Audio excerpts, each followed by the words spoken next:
Dr. DeGrava. Dr. DeGrava. Gentlemen, great to see you.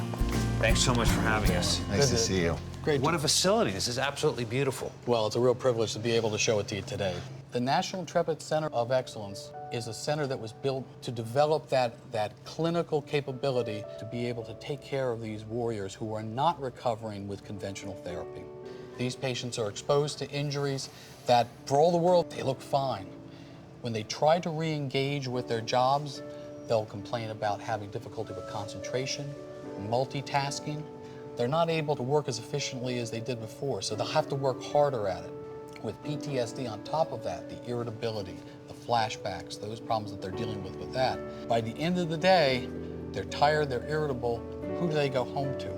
Right, family. Right? So it's not only the warriors themselves who are affected by TBI and PTSD, but the families are affected, dramatically affected. The program here not only is designed to take care of our service members, but also their families as well. We'll show you some of those tools that we're able to use to understand better the patient problems and how we can come up with new ways of being able to treat our patients. Great. One of the things I want to accomplish this week, besides building a house for the Hill family, is to bring awareness of the stigma that's attached to PTSD. It used to be that they'd have the philosophy of just get back on the horse, get over it. Well, it's not that easy, and it is a real injury. It's an invisible wound. And the more awareness that we bring forth to this condition, the more we can learn from it, the more we can help our soldiers. The environment that we were able to create here allow us to be able to not only assess physical capabilities, but we can also put challenges on the screen that allows us to assess cognitive ability as well. Okay.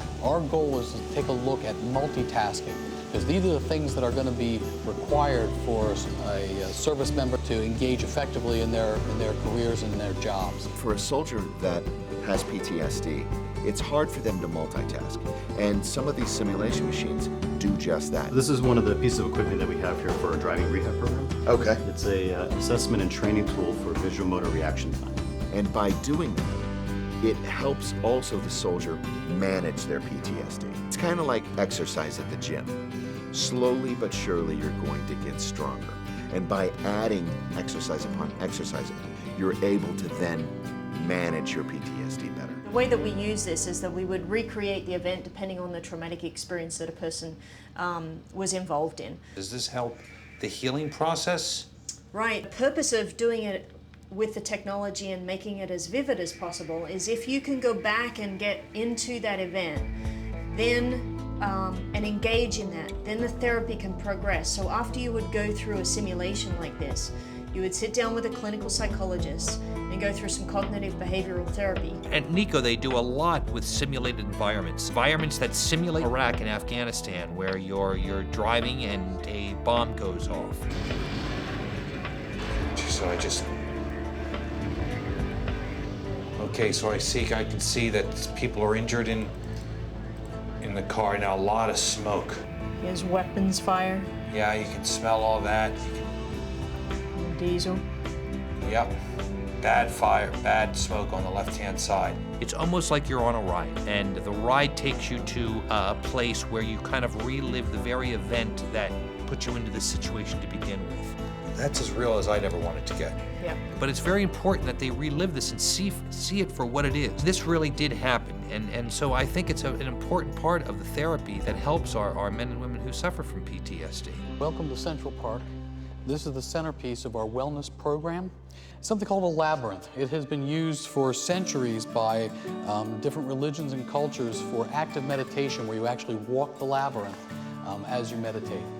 We have something called ambient sound in here, where we can play different sounds of rainfall and summer's day that allows you to go to a different place just by the sounds that you hear. Our engagement with these different techniques really allow us to provide them the skills that help them with relaxation. After learning about how important calming is, how important multitasking and doing things while you're doing it is, we want to make sure that we kind of infuse that into the house. It's one thing to give sympathy, but it's another thing to be able to give understanding. You've helped us understand, so thank you so much. Well, thank you. It's been a real privilege, and we thank you for what you do. The privilege is all ours. Thank you. Great education. Thank you very much. Thank you. Be well. All Thanks, right. buddy.